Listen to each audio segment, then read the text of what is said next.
애플이 반독점법 이슈가 다시 또 나오면서 주가가 어제 4% 하락을 했는데 이게 상당히 심각한 겁니다.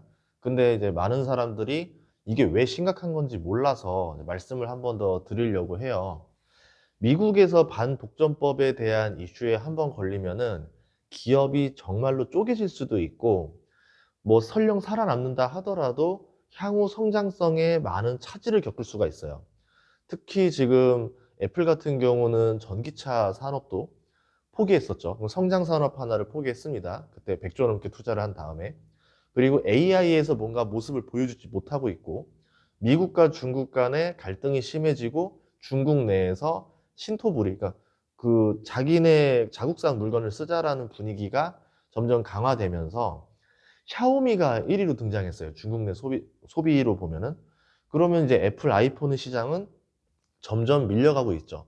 그리고 스마트폰이라는 것 자체가 이제 성장 산업이 아니게 됐습니다. 근 15년 동안은 좋은 성장 모델을 가진 산업이었지만 이제 누구나 스마트폰을 가지고 있고 스마트폰의 성능 향상이 더 이상 어떤 소비자들의 어떤 요구 사항에 부합하지가 않아요. 이미 소비자들이 쓰는 이미 그 스펙 자체가 구 모델들도 충분히 돌아갈 수 있는 상태가 됐습니다. 소프트웨어가 더 고사양을 원하는 것들이 등장해야지만 스마트폰도 하드웨어가 더 좋은 성능을 원하는 수요가 생기는데 지금 그렇지 않은 모델이 됐죠. 그리고 어느 정도 보급이 거의 다 돼 있고 이제 아프리카 아이들도 스마트폰을 하는 시대거든요. 자, 그러면 스마트폰을 넘어서 무언가 새로운 소비를 만들어 줘야 되겠죠. 뭐 아이패드라던가 아이맥이라던가 그런 것들 같은 경우는 좀 애매하죠. 애플 워치 같은 경우도 누구나 쓰는 모델링은 아니에요. 스마트폰을 가지고 있는 사람이 누구나 필수제로 가지고 있어야 될 새로운 모델을 만들어야 됩니다. 그러면 사람들이 아이폰도 사고 새로운 것도 사겠죠. 그렇게 해서 나왔던 게 비전 프로였는데 비전 프로는 문제를 해결할 줄 알았어요. 어지러움증이 없을 줄 알았고 괜찮은 소프트웨어들이 많을 줄 알았고 가격대가 괜찮을 줄 알았고 유선 충전이 아니라 무선 충전으로 잘 들고 다닐 수 있고 활용도가 높아야 된다라고 많은 기대감을 가졌는데 그렇지 못했습니다. 성장이 계속 막혀나가죠. 중국에서 막히고 비전 프로에서 막히고 AI에서 막히고 전기차에서 막히고 계속 뭐 다음번에 시진핑 만나서 얘기한다고 하는데 만난다 한들 뭔가 뾰족한 묘수가 보이지는 않아요. 그럼 여기서 어떻게 해야 될 것인가? 애플이 그럼 AI에 대해서 뭔가 공개를 해주는 게 필요한데 지금 그런 기세가 안 보이죠. 언젠가는 깜짝 발표를 하겠지만 지금 AI에 대해서 뭔가 발표하는 것도 매력적이지 않은 상황이 됐어요.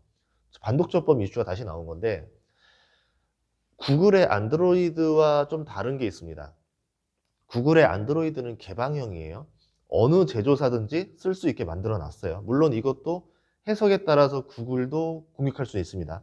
근데 애플 같은 경우는 너무 독점적이죠. 배타적이고 아이폰 제품에는 애플의 iOS가 들어가야 되고 그리고 굉장히 깐깐한 심사와 그리고 수수료가 30%까지 나가거든요.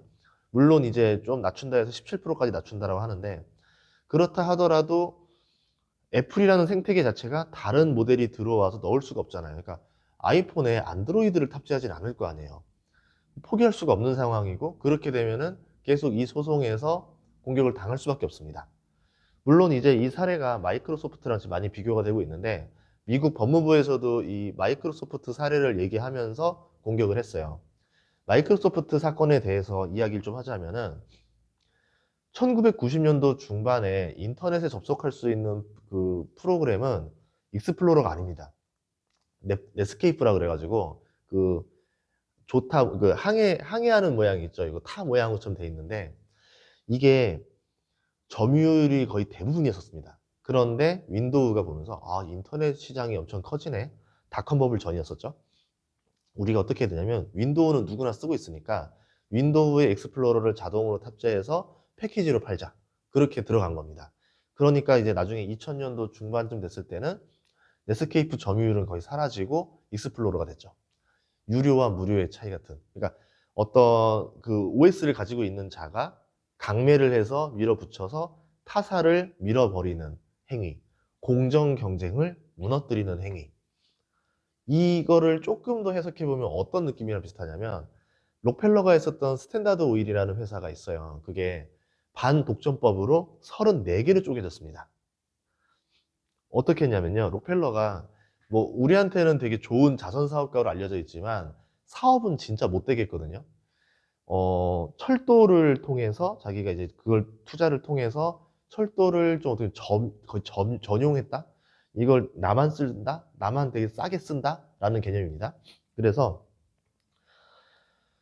뭐 옆에 있는 주에 가가지고 이러는 거죠. 여기 석유회사 누구요? 그러면 저 사람이 나오잖아요. 그러면은 나한테 당신 석유회사를 팔던가 둘 다 가격 전쟁을 해서 죽던가 둘 중에 하나 택하세요. 이래가지고 헐값에 인수를 하던가 아니면은 뭐 이제 저항을 하면은 석유 가격을 무제한으로 내리는 겁니다. 그러면 당연히 이쪽은 돈을 못 버니까 망하겠죠. 그 다음에 헐값으로 인수.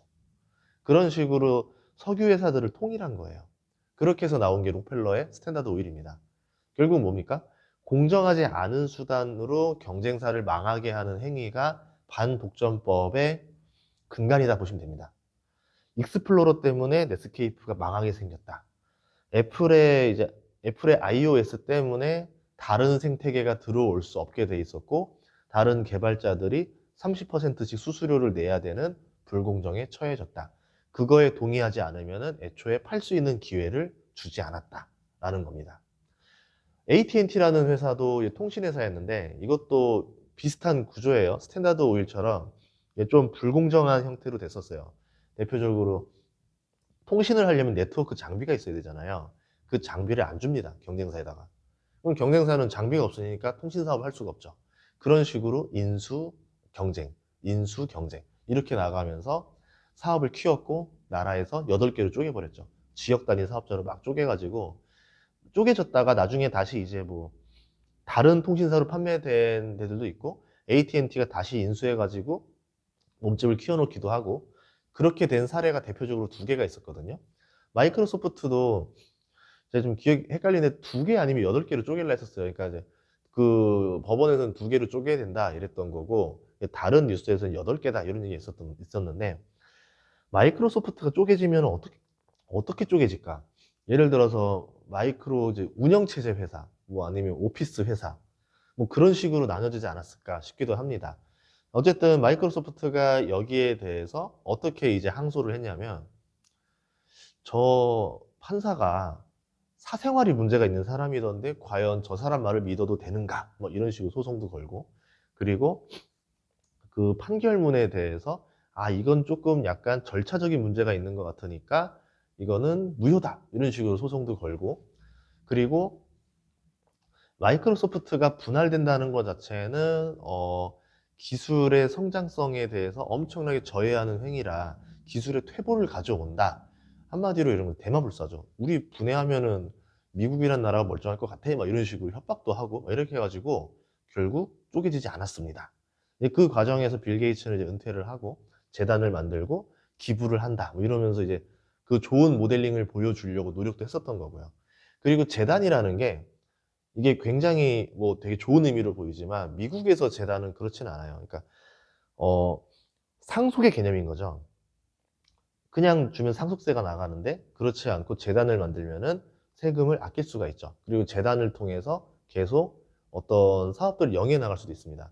그리고 마크 주커버그 같은 경우도 자신의 전 재산을 기부한다 뭐 이런 얘기를 했었는데 근데 지금도 주식 다 들고 있고 되게 부자잖아요. 이게 어떻게 되어 있냐면 이런 식으로 부자가 될 수 있어요. 제가 전 재산을 기부하겠습니다 라고 한 다음에 그 전 재산을요 10년 동안 할부로 내겠다라고 하면 됩니다. 그러면 내가 3년 동안 한 30%의 재산을 넘겨놨겠죠? 근데 그 사이에 70%의 재산이 남아있잖아요, 주식이. 이 주가가 3년 동안 5배가 오르면 어떻게 됩니까? 7 곱하기 5니까 350%가 돼 있죠. 그러면 저는 100%만 기부하면 되는 거예요.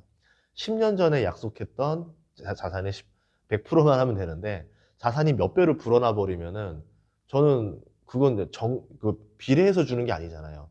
금액에 대해서 주는 거기 때문에 저는 이미 다 기부를 한 사람이 되는 거죠.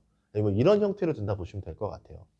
어쨌든 이것 때문에 마이크로소프트가 그 잠시 좀 주춤했죠. 그러니까 신성장 산업을 들어가질 못하는 겁니다. 괜히 밑보였다가 카카오 같은 거죠. 마이크로소프트가 이것도 해, 구글 같은 것도 해, 뭐도 해, 검색 서비스도 해, 뭐 해도 해, 뭐 이러면서 이러면은 그냥 시장을 다 먹겠다는 거네, 독점하겠다는 거네. 이렇게 되면은 괜히 판결에 불리한 게 나올까 봐 신성장에서 주춤하게 되는 거예요.